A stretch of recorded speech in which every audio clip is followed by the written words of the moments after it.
Hello, thank you for taking the time to view this presentation about powerboating, where we'll view the history of powerboating, several types of the most popular boats in the United States, as well as provide a brief overview on how you can have a safe day on the water. Here is the general agenda for this presentation. First, we'll have a history of recreational boating. Then we'll look at the modern history of recreational boating, provide an overview of the types of recreational boats, and then briefly cover some general safety measures that you should take before going out on a boating trip of your own. Let's take a look at the early history of recreational boating from the 1600s to the 1800s. The early history of recreational boating is quite interesting.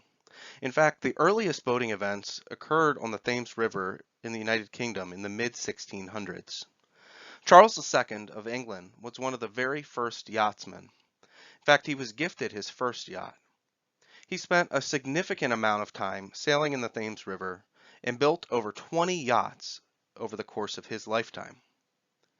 But during this time, boats were incredibly labor intensive to operate. They were either rowed or operated by sailing. The very first motorboats did not come into existence until the 1800s when Gottlieb Daimler in Germany invented the first outboard petrol-powered boat engine. Here we see some examples of the earliest regatta events that were held during this time period. On the left, we can see an example of the Henley Grand Regatta that was held on Saturday, June 7, 1845. On the right is an image of the very same event as late as 1906. Now we'll take a look at the modern history of recreational boating. This is covering the period of 1900s to present. And there's been substantial increases in the level of technology, as well as safety improvements and efficiency improvements in recreational boating over this time period. Now we'll take a look at the 1900s to 1920s. It was during this period that there was the advent of marine motors, and following the advent of the motors, racing quickly developed throughout the world. The Harmsworth Cup was the very first racing event, and it was established in 1903 in Britain and continues to this day. This event is held for boats under 40 feet in length. The Gold Cup was established in the United States in 1904. This race as well continues to this day.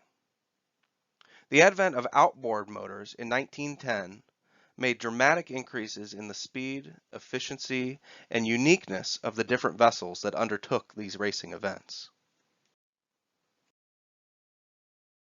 The 1920s through the 1940s were a period of dramatic expansion in recreational boating.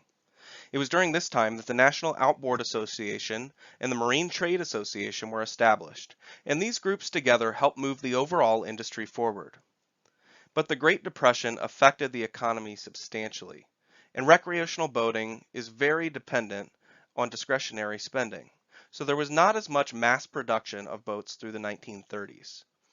But as the auto industry began to make transportation of boats easier, boating became overall more popular. Again, in the 1940s, there was negative impact on the boating industry by World War II, where resources were substantially limited. But during this period, military fiberglass technology moved the industry forward. New companies were established, and new methods for manufacturing boats were also put into place. It was during the 1950s that recreational boating really hit its stride. It became increasingly more popular with the general American public. This was driven substantially by the baby boom and the growth of suburbs that grew the marine industry. During this time, which was much different than during the 1930s and 40s, the largest challenge was to simply keep up with the demand for boats. And it was during this time that the introduction of many new manufacturers to the industry occurred. During this time, Bayliner and Sea Ray, two very popular brands to this day, entered the industry. Much of this was driven by new technologies in fiberglass, where hulls that were previously made from wood or metal were now built with this new material in fresh new designs that appealed to the broader public. And most importantly, the first boating safety standards were established by the American Boat and Yacht Council. During the 1960s, the advances in manufacturing and popularity of recreational boating drove it to become the most popular family sport in the United States. More than 39 million Americans participated in recreational boating, and to do so, they spent over $2.5 billion. By the end of the 1960s, there were 7.8 million recreational boats registered in the United States. Much of this growth was driven by the improvement in marine engines that made boating more accessible and less of a hassle. During this time, Mercury introduced the Mercruiser engine, which is still used in similar formats to this day. During this time, Volvo introduced the Aquamata, and huge increases in production of boats drove the sales across the United States. During this time, the average cost of an outboard boat was about $524, which translates to approximately $4,000 in 2014 US dollars. During the 1970s, the recreational boating industry was again negatively impacted by economic insecurity, which slowed the growth of the boating industry, as U.S. citizens faced a reduction in discretionary spending dollars. But during this time, there was more focus placed on fuel-efficient boat engines, and the developments during this period carried over into boat engine designs that we see on the market even today. In fact, the world record for the fastest boat was set in 1977 at a staggering 317 miles per hour. In 2019, that record still holds. But during this time, Kawasaki came onto the market with the jet ski as a response for more energy-efficient watercraft options. This trend also continued forward from the 1970s, and today thousands of personal watercraft are sold every year.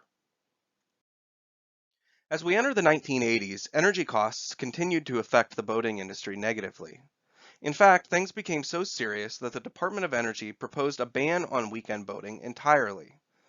Fortunately, this ban did not move forward, but just the potential implications of such a ban put some companies into bankruptcy and for others reduced profits by more than 60%.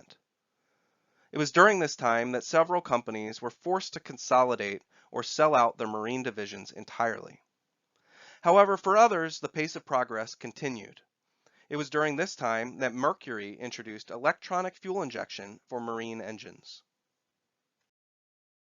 In the early 1990s, the economic impact from the prior decade cut boat sales by 50% and dropped sales dollars by more than 75%. Specifically, government regulations, such as the luxury tax in the early 1990s, hit the boat industry especially hard. But by the late 1990s, the turnaround was coming to fruition. Jet boats were gaining popularity and sales were increasing at a steep pace. In the 2000s, as in prior decades, the recreational boating industry continued to be dependent on discretionary spending in the American public. And the industry struggled again following 9/11 and the wars in the Middle East, where we saw a steep economic impact in the United States. The Great Recession slowed growth of the boating industry, and as many as 40% of boat dealers closed across the country. But by 2005, 12.9 million recreational boats were registered, and new technologies and the consolidation of boat manufacturers has helped recover the industry. Today, recreational boating continues to grow in popularity, especially with the recovery of the overall U.S. economy. In 2016, 142 million Americans participated in recreational boating. In fact, more than 36% of U.S. households go boating, and 62% have incomes that are under $100,000. By 2017, 11.96 million registered recreational vessels were on record. Now let's take a look at the types of modern boats in this brief overview. Here we'll begin our overview of some of the most common boat types in the United States. First, we'll look at bass boats, which are generally 14 to 23 feet long and typically used for freshwater fishing. They're specially designed for bass fishing on inland lakes and rivers, And due to the special gear and the high horsepower outboard motors that they use, they are relatively expensive. Bay boats also have a low profile, and they're designed for use in shallow waters or large shallow bays, estuaries, or near the shore. Bay boats typically are 18 to 24 feet in length and are fiberglass, as they're used in saltwater. Bow riders have an open bow and are designed with extra seats forward of the helm.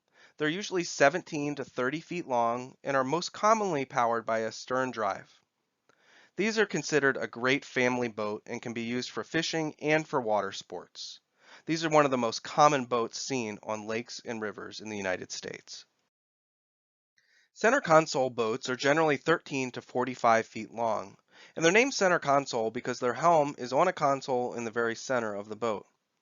The open hull design helps fishermen walk from bow to stern with fishing poles without having to navigate around the console, and they usually use outboard motors. Pontoon boats, sometimes called the party barge, have 2 or 3 aluminum tubes that support a broad platform. They have shallow drafts and are very stable, and usually you'll find these on inland lakes and rivers or other small bodies of water. Last, ski and wakeboard boats continue to grow in popularity, and these boats are specifically designed for water sports. They can even be ballasted to produce higher wakes for trick skiing, wakeboarding, or even surfing on inland lakes. They're also great for pulling inflatable tubes. Now that you're probably ready to go purchase a boat and head out to the lake or ocean, let's take a look at a few boating safety tips before you get started. Boating safety is exceptionally important, both for the passengers on your vessel as well as the other boaters on the inland lake or waterway that you may be traveling on. Here are some general tips to take in mind. First, if you're unfamiliar with boating or it's been a while since you've had a boating safety course, these courses are available online from the U.S. Coast Guard and other providers. It also is a great idea to have a free vessel check from the U.S. Coast Guard, where they can inspect your boat and let you know if you have any safety violations that you can take care of. Be sure to follow a pre-departure checklist to make sure that you have all of your safety items on board. And be smart about the weather. Don't get yourself in situations that may be unmanageable for your vessel. Use common sense on the water. Make smart decisions. And be sure to know the nautical rules of the road in waterways. Be sure to wear life jackets, avoid alcohol on board, and stay clear of the engine at the rear of the boat.